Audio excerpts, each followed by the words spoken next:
שלום וברכה מוריי ורבותיי, ישבתי לשיחה עם סוחר דגול. דגול לא רק בגלל היותו סוחר גדול, אלא גם בגלל היותו איש אמת גדול.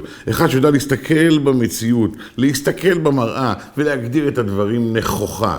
וכך הוא אמר לי, דע לך שאצלנו כל הסוחרים הגדולים, כולל אותי, ההגדרה המדויקת והאמיתית היא נרקומנים לכסף.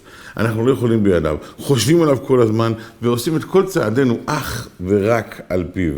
אתה יכול לחשוב בסוחר הכל, כך הוא אמר לי. שימו לב טוב מוריי ורבותיי, רבותינו לימדו אותנו. אין אדם מת וחצי תאוותו בידו, יש לו מנה רוצה 200, יש לו 200 רוצה 400. כלומר, ככל שיש לך יותר, כך אתה מסכן גדול הרבה יותר. ככל שאתה חושב שזכית סוף סוף לנכסים ולמזומנים הרבה מעבר למה שחלמת בצעירותך, כך חסר לך הרבה יותר. החוות דעת שלך היא כבר לא מקצועית. האורח חיים שלך הוא כבר לא מה שמוביל על פי מה צריך ומה נכון לעשות.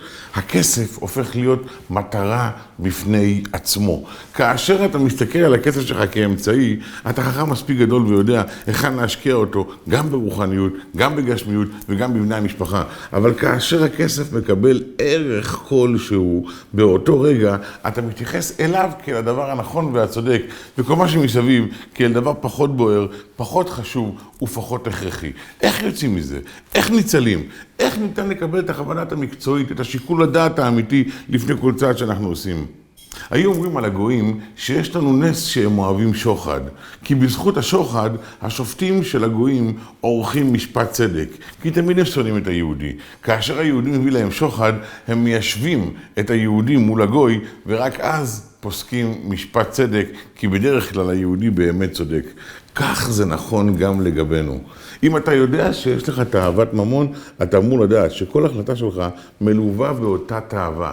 ממילא, אם חשבת שבמקרה הזה אין צורך להוציא כסף, מיד תפנה לצד השני ותאמר לעצמך, ברור לי שאני רוצה לא להוציא כסף או לעבוד קשה מאוד בשביל סכום כסף נוסף בגלל שליבי נוטה לשם.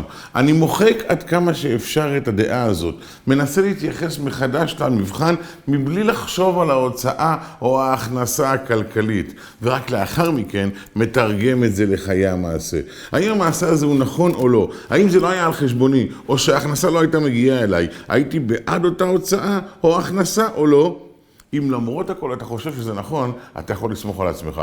אבל כל עוד שאתה יודע, ולו בטעם מסוים וקטן במוח, שהכסף הזה שייך אליך, אסור לך לסמוך על עצמך, ולהפך. אתה חייב או להיוועץ בדעת תורה, או לעשות את ההפך הגמור ממה שחשבת. וכן הצלחה רבה לכולנו, ולמגוון הסוחרים העצום שבינינו, וברוכים תהיו.